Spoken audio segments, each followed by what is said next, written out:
This video is sponsored by Sen Reviews Online. 2024 Chennai விமான கண்காட்சியில் சிறப்பு அம்சங்கள்.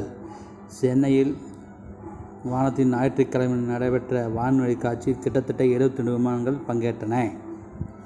சூப்பர்சோனிக் போர் விமானங்களான ரஃபேல் உள்பட சுமார் 50 விமானங்கள் எரிப்பு மழை பொழிந்தன. ஹெரிடேஜ் விமானம், டக்கோட்டா மற்றும் ஹார்வார்ட், தேஜஸ், Su-30 மற்றும் சாரங் ஆகியவையும் வான்வெளி வணக்கத்தில் பங்கேற்றன.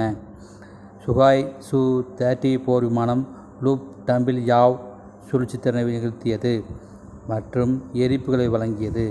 சூரிய கிரகணம் கூட்டத்தை கவர்ந்து விண்ணில் ஏறினர். தேசத்தின் பெருமை. நமது சொந்த உள்நாட்டிலேயே தயாரிக்கப்பட்ட அதிநவீன இலகுரக விமானம் தேஜஸ் மற்றும் இலகுரக போர் ஹெலிகாப்டர் பிரசாந்த் ஆகியவையும் 21 ஆண்டுகளுக்கு பிறகு சென்னையில் நடைபெற்ற இந்த வான்வழி கண்காட்சியில் பங்கேற்றன. தேசிய தலைநகருக்கு வெளியே இது 3வது முறையாகும். கடைசியாக 2023 அக்டோபர் 8 அன்று உத்தரப்பிரதேசத்தின் உள்ள பிரயாக்ராஜ் உள்ள சங்கம் பகுதியிலும், அதற்கு முந்தைய ஆண்டு சண்டிகரிலும் நடைபெற்றது. பிரமாண்டமான வான்வழி சூழ்ச்சியை நிகழ்த்திய சாரங் ஹெலிகாப்டர் சாட்சி குழுவின் பிரமாண்டமான நிகழ்ச்சியாக இறுதிப் போட்டி இருந்தது. ரஃபேல் விமானம் வானத்தில் பறந்தது, எரிபொருள் நிரப்பும் திறனை வெளிப்படுத்தியது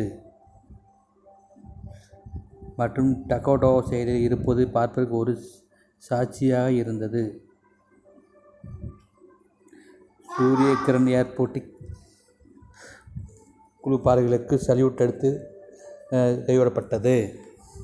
சென்னையில் நடைபெற்ற டிஎன்ஏ சூழ்ச்சி செய்கிறார்கள். குரூப் கேப்டன் அஜித் சாரதி மற்றும் குரூப் கேப்டன் சிதோஷ் கார்த்திக் வானத்தில் அமைப்பை உருவாக்கி குரூப்பில் செல்கிறார். சாரங் ஹெலிகாப்டர் காட்சி வானத்தில் தருணம். சென்னை